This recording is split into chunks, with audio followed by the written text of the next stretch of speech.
Hello there! In our journey of ranking all Harry Potter games with the help of my Stasucritic scoring system, as always details are in the pinned comment, we have reached 2004. This means tie-ins based on the Prisoner of Azkaban movie. Will they be able to reach the highs of the Chamber of Secrets games? Let's find out.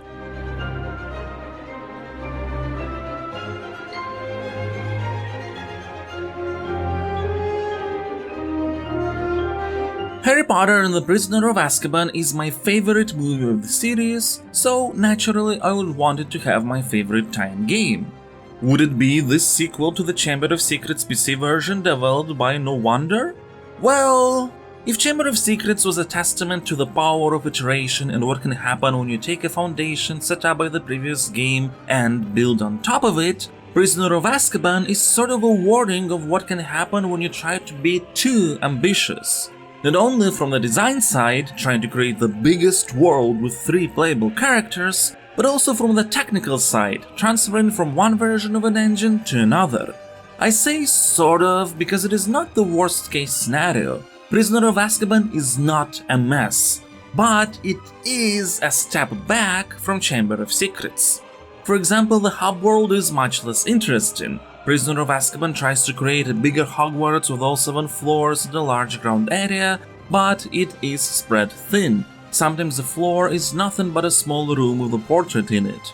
Chamber would tease you with secrets which require spells you don't know yet, but in Prisoner of Azkaban pretty much all hub world discoveries can be made with the default set of spells. One reason for that is how the inclusion of additional playable characters was implemented. You can play as all 3 of the main characters, Harry, Hermione and Ron. Each will learn spells unique to them, which sounds great, but there are 2 issues. One, you can't switch between characters on your own, it happens only during moments defined by the game itself. And 2, in the hub world you always play as Harry, while outside of it there's a very small amount of levels that feature multiple characters, so you'll play alone anyway. And since each character has fewer spells in their arsenal, levels feel less varied than those found in Chamber of Secrets. And during these levels you'd be going through the movie-based plotline at a pretty steady pace, until the ending comes out of nowhere, there is a bunch of exposition with little setup, final missions pass by quickly, and suddenly you're met with not mattering for the story pretty lengthy final examinations for each of the 3 playable characters. And after that, Dumbledore and McGonagall block you from finishing the game until you complete all side activities. Which are pretty repetitive and boring, like having to clear a well from lots of pixies over and over and over again. You do get wizard cards as a reward for these side activities, but luckily the full collection is not required to complete the game.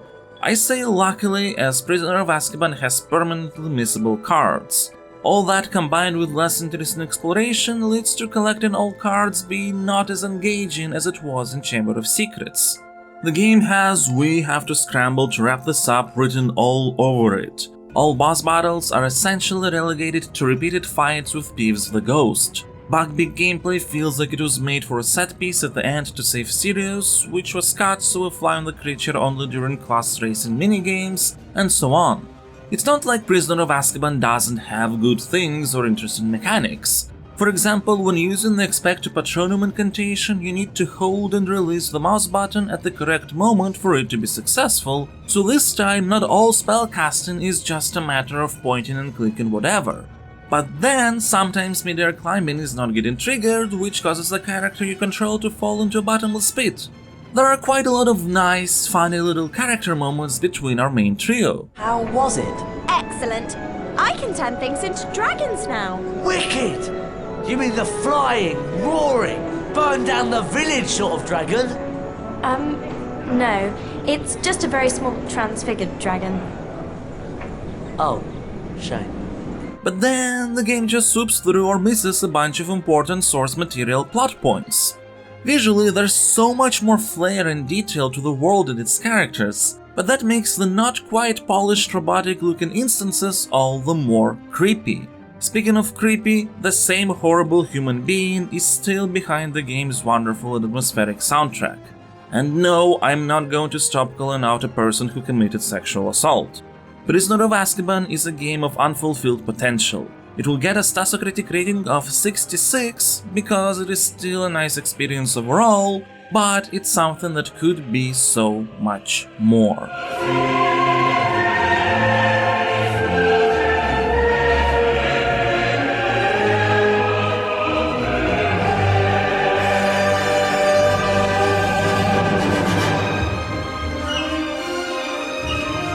Prisoner of Azkaban for consoles was developed by EA UK, and while there are some differences between the platforms when it comes to bonus content, for example PlayStation 2 has 4-person iToy based multiplayer, while Gamecube can be connected to a GPA for some other minigames, neither changed the overall experience significantly enough to be separated into different entries.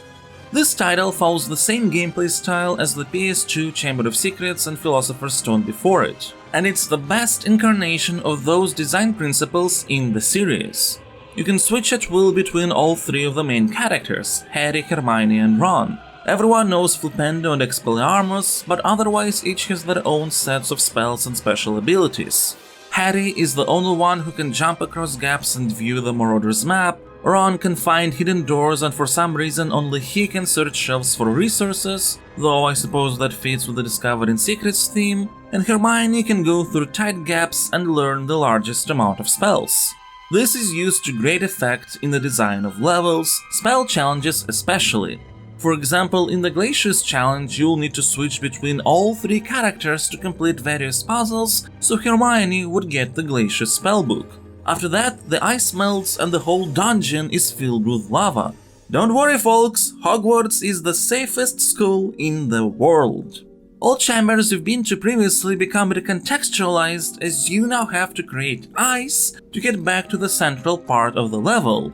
And then at the end of it all, a cauldron-like thing you had to drag at the beginning transforms into this dungeon's boss that, following all traditions, has to be defeated with the newly found Glacius spell. And every level follows these principles: recontextualization of environments, working both alone and as a team, utilization of every character's ability, and of your full spell arsenal in a variety of environments. You'll go through a Muggle museum full of toys, a chamber where you need to go up by repairing or otherwise connected together around staircase while exploring the surrounding areas, and of course, classic dungeon environments. Bosses this time around are not reused and each has a particular strategy required to defeat them, so that part is more varied than in the previous games. Secrets are also much more interesting than just opening a particular chest with a particular spell, as often you need to complete little puzzles to get to those chests in the first place. Nothing too complex, but it helps with exploration. There are some very cute examples too, like you can find a wizard card by using glaciers on a fireplace in the Gryffindor common room. Even stealth sections are actually fine. A big reason for that is that most of the time you need to avoid static statues that have a very clearly defined line of sight. And whenever you have to avoid prefects, you don't have to worry about sound, just that you're not seen. This greatly streamlines the activity, making it something that indeed adds variety, rather than being an obnoxious section you have to trudge through. And the game's full of wonderful details. For example, seasons change as you progress. You'll go through rainy autumn, snowy winter, and sunny blooming spring. Just like in the books, Hermione can enter the boys' dormitory, but boys can't enter the girls' dormitory.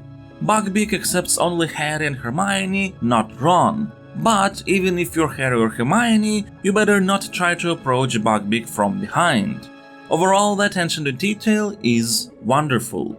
However, like the PC version of the game, this one shows signs of having a lot of ambition, but not enough time to implement it all. For one, in the narrative department there is a lot of focus on subplots not important for the main story at all. Like how one night you need to save Neville from the ghoul that was set upon him by Draco and his thugs, then another night Draco used Apology's potion to disguise himself as Ron to get Harry into a trap. Some actually important plot points in the later half of the game are represented in a very truncated manner, with the narrator filling the blanks when necessary. But more than the decrease in quality of the story, the quality of levels also gets progressively worse in the late game. Hogsmeade is just a small area with a shack in the middle, the whole jinxed Quidditch ball switcheroo situation is resolved in a couple of minutes, The underground path towards the Shrieking Shack, which is ostensibly the final dungeon of the game, is but a collection of linear tunnels where a bunch of enemies are thrown at you. Not nearly as interesting or elaborate as the earlier missions you encounter. And that's a clear sign of developers not having enough time to flesh all that content out. Also, exploration sometimes is discouraged, with a bunch of floors being arbitrarily locked during various phases of the game. I actually couldn't visit Fred and George's shop on the 6th floor for quite a while, because every time I would try to go there, the floor was locked. Some of these blockers can be circumvented through shortcuts, but the shortcut system is not extensive enough for that to be a surefire way to get somewhere. All this wouldn't have been as big of a problem if the core gameplay were properly fleshed out. But there is a considerable number of issues there too, like some sort of input delay to your movement, combined with the weird arc characters are doing when turning around. Automatic spell targeting works poorly, while the lock-on function is very inconsistent, and the AI doesn't seem to care if you're in their way when they cast a spell. I didn't mean it! At least they apologize after hitting you. And as a cherry on top, we have the dichotomy between the detailed world and wonderfully modeled and animated characters, and not that. Prisoner of Azkaban starts really strong and then gradually gets shakier, but never to the point of becoming a total mess. So for what it's worth, I still think it deserves a Statocritic rating of 78. It's a really good game, I've had great enjoyment with it, and on a personal level I like it more than Chamber of Secrets, but it's definitely not as polished and there's still quite a bit of untapped potential.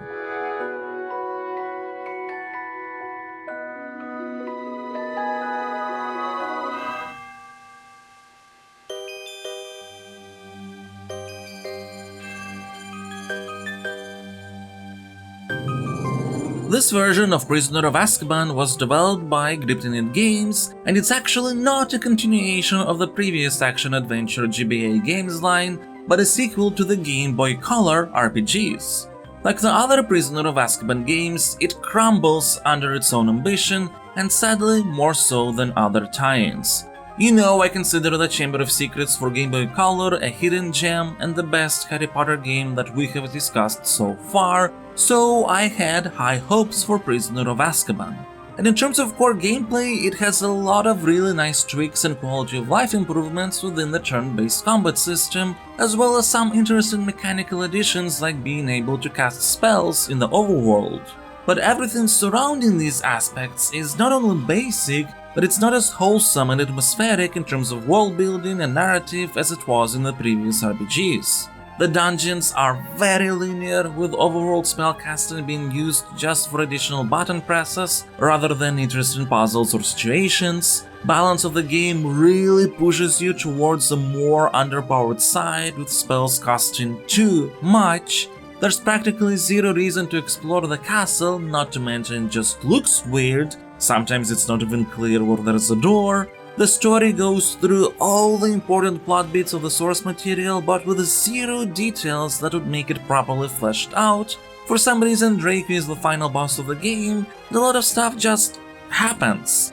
As an example, at one point you get to Transfiguration class. Professor McGonagall expects applause for her transformation from a cat into a human. You're then sent into a maze to find her. For some reason, Crabbe and Goyle are in there, so you have to fight them. When you finish the maze and find McGonagall in the form of the cat, she ends the class and gives you the Petrificus Totalis spellbook, which is not related to Transfiguration even. Like, okay? I mean, none of this is particularly bad gameplay-wise, but it feels off. Previous games followed the logic of not putting random enemies into locations where there's other people. It was an attempt to reconcile the game's needs with the world's needs. You could call it clunky, but it actually worked.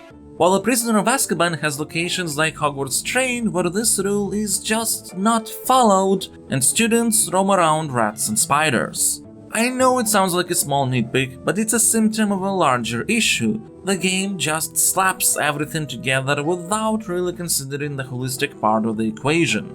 Prisoner of Azkaban gets a Statocritic rating of 47. It is sort of a weird opposite to the Philosopher's Stone RPG. That one often felt excruciating to play, but I was still into it because of just how much charm that game had.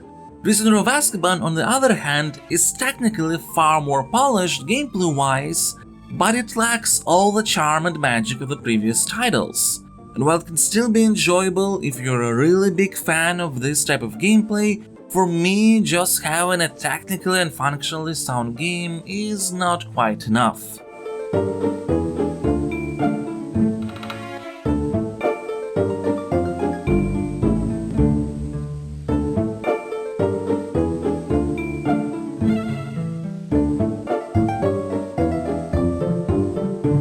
I often say that there are many hidden gems among the old and forgotten Java titles. Harry Potter Finds Scabbers by Handheld Games is not one of them. To find Ron's rat Scabbers, you need to go through a bunch of labyrinthine and often confusing levels where you get keys to open doors of the same color, to find more keys to open more doors, to find more keys to open more doors, and eventually you'll get to the next level where you have to do the same thing.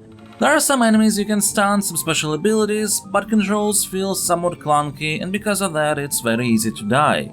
Find Scabbers will get a Metacritic rating of 35. Sadly, there is not much to this top-down adventure.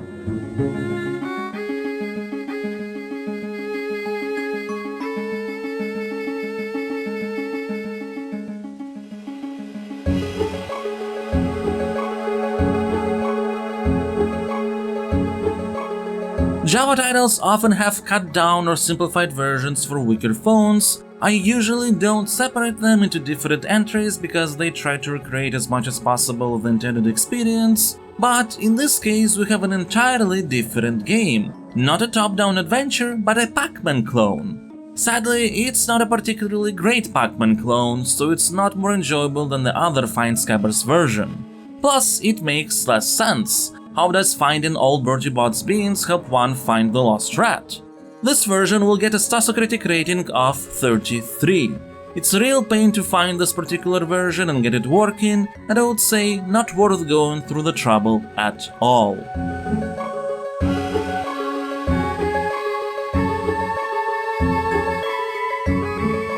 One unifying part across all games that were discussed in this chapter of the series is that they all show great potential but don't quite reach it. The Prisoner of Azkaban console version was the closest, but the lack of polish due to apparent time constraints in combination with its ambition prevented it from getting higher on the list. But at least most games still managed to be on the more positive end of the quality bar, and in the next video we shall see if the franchise can keep that up.